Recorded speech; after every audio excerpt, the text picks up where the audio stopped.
여러분 안녕하세요. 바야흐로 본격적으로 선거 시즌이 다가왔네요. 앞으로 몇 달간 정치 뉴스를 신물나게 들을 것 같아요.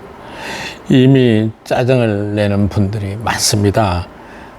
대장동에서 시작해서 고발 사주 의혹에 이르기까지, 또 누구의 부인이 어떻고 누구의 여배우 스캔들이 어떻고 가십성 얘기로 가득합니다. 그래서 어떤 분들은 국내 정치 뉴스 TV를 아예 보질 않는다, 이렇게 보는 분들도 많아진 것 같습니다. 가볍게 흥미로 본다면 재미있는 얘기이겠지만은 좀 더 진지하게 생각해 보면은 정말 나라가 이렇게 엉성할 수 있는지 답답합니다. 어떤 데는 좌절감도 많이 느낍니다. 그래도 국가 원수를 뽑는 대통령 선거인데 지금까지는 제대로 된 정책과 공약은 찾아볼 수 없고, 어디까지가 진실인지도 모르는 뉴스로 가득합니다. 또 뉴스 매체들에게 일방적으로 끌려가고 있죠. 검찰이 좌지우지한다는 선거라는 얘기도 나옵니다. 그것도 중립성이 의심받으면서요. 제가 이런 얘기 별로 안 했는데 이러다가 오늘은 정치 채널 유튜브가 되겠네요. 그런 건 아니고요. 그래도 저는 경제학자니까 오늘 제가 지적하고 싶은 것은, 그래도 대선을 앞두고 우리나라 경제가 올바르게 가려면은 어떤 경제 정책이 필요한가, 기본적인 경제 정책의 틀이 무엇이 돼야 되느냐, 경제 현안에서 가장 중요한 핵심이 뭐냐, 이런 것들을 여러분에게 한번 설명드리려고 합니다. 국가 경제 미래를 위해서 무엇이 중요하고, 또 경제 정책은 여러분 단기에는 좋지만은 장기에는 독약이 되는 정책도 많습니다. 우리 어린 애들을 얘기하는 속담 중에 우선 먹기는 꽃감이 달다. 옛날엔 사탕이 없어서 꽃감이라고 했던 것 같아요. 사탕이 달지만 어린애에게 사탕만 먹여보십시오. 어떻게 되겠습니까? 경제정책도 이런 것입니다. 경제적 정책도 요즘 돈을 많이 풀고 1인당 얼마를 나눠주겠다. 우선 먹기는 사탕이 달겠지만 길게 보면은 우리 경제에 도움이 되지가 않죠.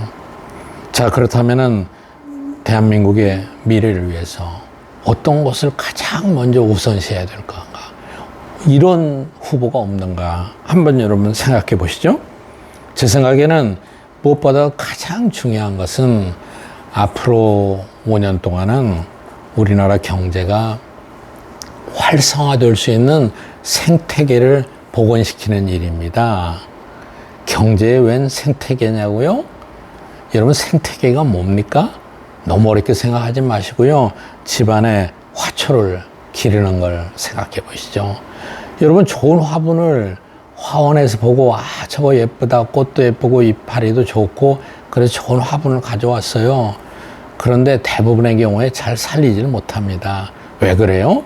이 화초가 잘 살아가려면은 좋은 생태계가 만들어져야 돼요. 햇볕도 들고 바람도 불고 물도 적당히 줘야 되고, 그리고 눈에 보이지 않게 잘 가꾸는 정성이 필요합니다. 화초가 그런 정성을 인식할지는 모르겠습니다만은, 그래도 바람, 햇빛, 물, 영양분 이런 거가 다 정성스럽게 들어가면은 화초가 잘 자라겠죠. 이것이 생태계입니다. 중동의 사막에서 나무를 키운다? 생태계가 안 맞는 거죠. 그러면은 이걸 어떻게 합니까? 생태계를 맞춰주기 위해서 엄청난 비용을 들여요. 사막에 잔디를 까는 게 얼마나 큰 비용이 들어갑니까? 경제도 마찬가지예요. 생태계가 나쁘면은 그 기업이 활동하기에, 경제가 활성화되게 만드는데 엄청난 비용이 들어갑니다. 그러니까 경제정책의 일부는 경제가 활성화될 수 있는 생태계를 복원시키는 거다. 그게 제 1번입니다. 그런데 이런 생태계를 복원시키지 않고 정부가 명령이나 규제로 경제를 통제한다? 이거는 안 됩니다. 제가 안 된다고 하는 게 아니라 역사적으로 이미 검증이 끝났어요. 그 많은 사회주의 국가에서 수억 명이 얼마나 많은 고생을 했습니까? 지금의 북한을 보십시오. 정부가 주도하는 경제는 절대 성공할 수가 없습니다. 왜냐? 생태계를 망가뜨리니까요. 경제의 생태계는 기업과 소비자가 있습니다. 기업과 소비자가 스스로 경제를 활성화하고 경제 활동을 할 수 있는 그런 모티베이션을 만들어줘야 됩니다. 그러니까 정부가 놔둬도 일을 하게 되는 거죠. 요즘 실업수당의 한 예를 들어볼까요? 요즘 실업수당이 많습니다. 어떤 분은 얼마 동안 일하고 실업수당 받고 적절히 놀고 이래서 일하려는 의지가 젊은이들한테 적어졌다고 얘기하는 사람들도 많습니다. 그게 맞습니다. 갑자기 실업이 되면 수당이 필요하죠. 실업수당을 주는 것은 바람직한 일입니다. 그런데 여기에 문제가 있습니다. 선진국에서는 실업수당을 줍니다. 어떻게 주느냐?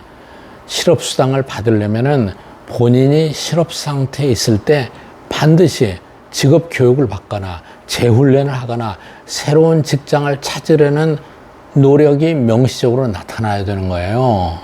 우리나라에서는 그래서 뭐 지원서만 많이 내고 나타나지도 않고 지원서를 실적으로 낸다고 그래요. 그런데 이건 아니고요. 직업 훈련을 받게 됩니다. 그러니까 이런 것들이 다 생태계예요. 그래서 기업이 또 다른 경제주체인 근로자가 모두 다 스스로 뛸 수 있는 환경을 만들어주는 정책이 제일 중요합니다. 더 구체적으로 얘기한다면 우리나라는 기업이 활성화되려면 노동시장을 유연화시켜야 됩니다. 노동시장의 정부 규제를 줄여야 됩니다. 그리고 요즘 정부 규제가 탄소 중립이다, 환경 규제다, 탈원전이다. 모두 좋은 목적을 갖고 있죠. 장기적으로 보면 다 필요할 수도 있습니다. 그런데 현실에서 보세요.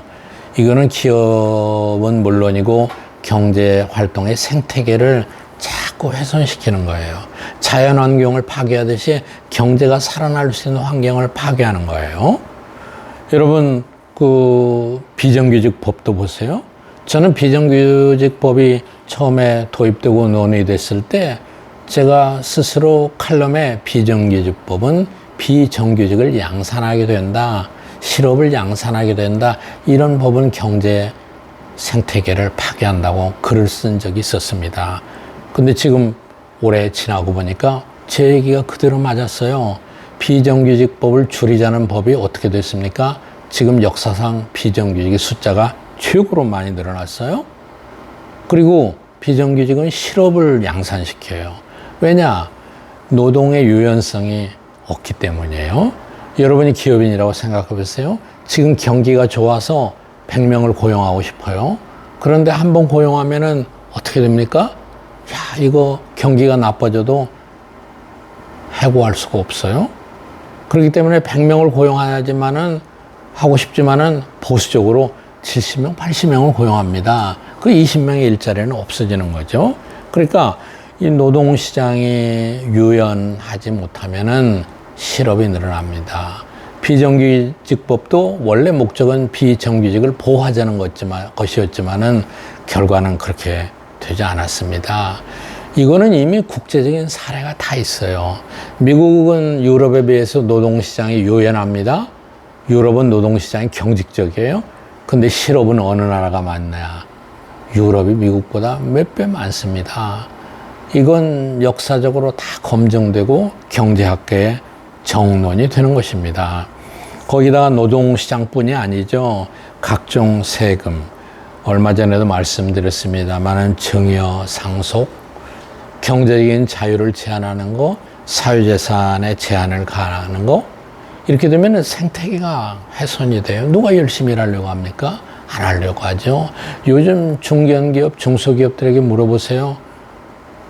제조업, 대를 물려서 하겠다는 기업인들 거의 없습니다. 각종 통계 여론조사도 많이 나왔어요.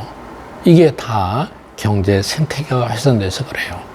주택시장도 마찬가지입니다. 정부가 규제하면 집값이 잡힌다? 천만의 말씀입니다. 절대 그러지 않습니다. 정부가 규제하면 할 때마다 계속 집값이 올라갔어요.